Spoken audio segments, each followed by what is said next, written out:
Welcome to परीक्षा institute. It's me पुरुषोत्तम कुमार। आज हम सॉल्व कर रहे हैं शीट नंबर A6 का सेक्शन नंबर ए। चलिए शुरू करते हैं आज की अपनी इस क्लास को। Read the passage carefully and answer the following questions. Passage को ध्यान से पढ़ना है, फिर आंसर आपको करनी है। पैसेज है आपका, early rising leads to health and happiness. The man who rises late can have little rest in the course of the day. Anyone who lies in bed late is compelled to work till a late hour in the evening. He has to go without the evening exercise, which is so necessary for his health. In spite of all his efforts, his work will produce no better result than that of the early riser. The reason for this is that he cannot take advantage of the refreshing hour of the morning. अब इसकी हिंदी देखते हैं। जल्दी उठने से स्वास्थ्य और खुशी मिलती है। जो आदमी देर से उठता है वह दिन के दौरान थोड़ा आराम कर सकता है। जो कोई भी देर से बिस्तर पर लेटता है उसे शाम को देर तक काम करने के लिए मजबूर किया जाता है। उसे शाम के व्यायाम के बिना जाना पड़ता है, जो उसके स्वास्थ्य के लिए बहुत आवश्यक है। अपने सभी प्रयासों के बावजूद उसका काम उठने उठने वाले की तुलना में कोई बेहतर परिणाम नहीं देखता है। मतलब कोई काम अगर करते हो तो उसमें बेहतर परिणाम आपको नहीं मिलता है। इसका कारण यह है कि वह सुबह के ताजा घंटों का लाभ उठा नहीं सकता, क्योंकि वो सुबह उठता नहीं, तो इसलिए उसका लाभ भी नहीं मिलता है। अब देखिए दूसरा क्या है इसका parts. Some people say that the quiet hour of the midnight is the best time for working. Several great thinkers says that they can write best only when they burn the midnight oil. Yet it is true to say that few men have a great and clear brain at midnight when the body needs to rest and sleep. Those who work at the time soon ruin health. Bad health in the long run has a bad effect on the quality of their work. कुछ लोग कहते हैं कि आधी रात का शांत समय काम करने के लिए सबसे अच्छा है। कई महान विचारक का कहना है कि वे केवल तभी लिख सकते हैं जब वे आधी रात को तेल जलाते हैं।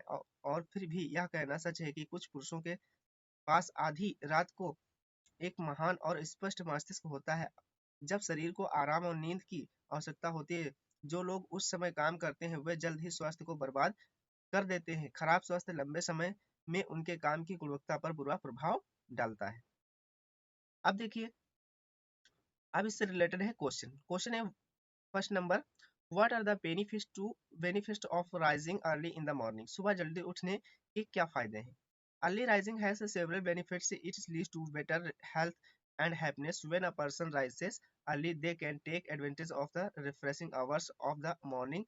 They can also exercise in the evening, which is necessary for their health. Early risers can work during the day and have enough time to rest in the evening. जल्दी उठने के कई फायदे हैं। यह बेहतर स्वास्थ्य और खुशी की ओर जाता है। जब कोई व्यक्ति जल्दी उठता है तो वे सुबह के ताजा घंटों का लाभ उठा सकते हैं। वे शाम को व्यायाम भी कर सकते हैं, जो उनके स्वास्थ्य के लिए आवश्यक है। जल्दी उठने वाले दिन के दौरान काम कर सकते हैं और शाम को आराम करने के लिए पर्याप्त समय होता है। सेकंड नंबर क्वेश्चन है, which is the best time for working. काम करने के लिए सबसे अच्छा समय कौन सा है। The best time of working varies from person to person. Some people say that the quiet hour of midnight is the best time for working out. However, several great thinkers says that they can write best only when they rise early in the morning. It is important to find the time that works best for you and stick to it. काम करने का सबसे अच्छा समय एक व्यक्ति से दूसरे व्यक्ति में भिन्न होता है। कुछ लोग कहते हैं कि आधी रात का शांत समय काम करने के लिए सबसे अच्छा समय है। हालांकि कई महान विचारकों का कहना है कि वे केवल तभी लिख सकते हैं जब वे सुबह जल्दी उठते हैं। उस समय को ढूंढना महत्वपूर्ण है जो उनके लिए सबसे अच्छा काम करता है और उस पर टिके रहें। अब देखिए अगला क्वेश्चन हमारा क्या है। सी नंबर क्वेश्चन है, what is the meaning of expression burn the midnight oil.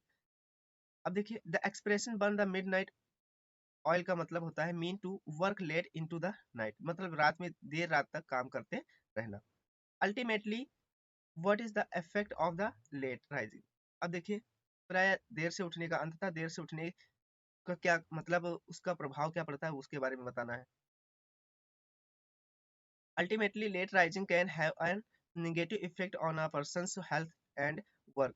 The man who rises late can have little rest in the course of the day. Late riser may suffer from bad health, which can have a bad effect on the quality of their work in the long run. Hindi देखते हैं। अंतः देर से उठने से किसी व्यक्ति के स्वास्थ्य और काम पर नकारात्मक प्रभाव पड़ सकता है। जो आदमी देर से उठता है वह दिन के दौरान थोड़ा आराम कर सकता है। देर से उठने वाले लोग खराब स्वास्थ्य से पीड़ित हो सकते हैं, जो लंबे समय में उनके काम की गुणवत्ता पर बुरा प्रभाव डाल सकता है। अब देखिए इससे रिलेटेड क्वेश्चन और हमारे क्या है वो भी हम लोग देख लेते हैं। 3 नंबर दिया गया, what is the synonym of the forced. Force का सिनोनिम्स होता है कंपेल्ड। फिर है who is a man that does his daily routine work early in the morning. वह आदमी कौन है जो अपने दिनचर्या के काम सुबह जल्दी करता है। A man who does his daily routine work early in the morning is a early riser. एक एक आदमी जो अपने दैनिक दिनचर्या के काम सुबह जल्दी करता है वह जल्दी उठने वाला होता है। What is the meaning of the phrase clear brain at midnight. इसका इस फ्रेज का मतलब क्या है, clear brain at midnight. The phrase clear brain at midnight refers having a great and clear brain at midnight when the body needs to rest and sleep। अब देखिए जब शरीर हमारा सोने के लिए जाने वाला होता है और शांत होता है तो उससे अभिप्राय है इसमें क्लियर ब्रेन एंड मिडनाइट। तो यह था आपका पैसेज फर्स्ट। ठीक है, अब दूसरा पैसेज देखते हैं, इसमें दूसरा क्या है वो भी हम लोग देख लेते हैं। दूसरा पैसेज है, the family name of the Buddha by which he is often called was Gautam. He was the son of the ruler of a small state in the northern India. He married and had a son, but at the age of 29, according to the tradition, he gave up his ordinary life and left home to pursue a religious life. This was not an usual thing to do in India at that time. Many members of the upper class became a religious wanderer. Buddha का पारिवारिक नाम उनके जिसके द्वारा उन्हें अक्सर बुलाया जाता है गौतम था।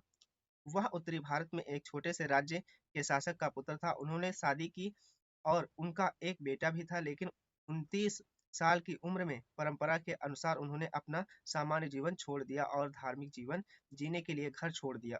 उस समय भारत में ऐसा करना कोई असामान्य बात नहीं थी। उच्च वर्गों के कई सदस्य धार्मिक भटकने वाले बन गए थे, यानी कि धार्मिक धर्म को अपनाने वाले बन गए थे। अब यहाँ पर अगला इसी में पार्ट से पैसेज का, he studied with the two teachers practicing meditation and asceticism, but was not satisfied that the way to either would certainly lead to salvation.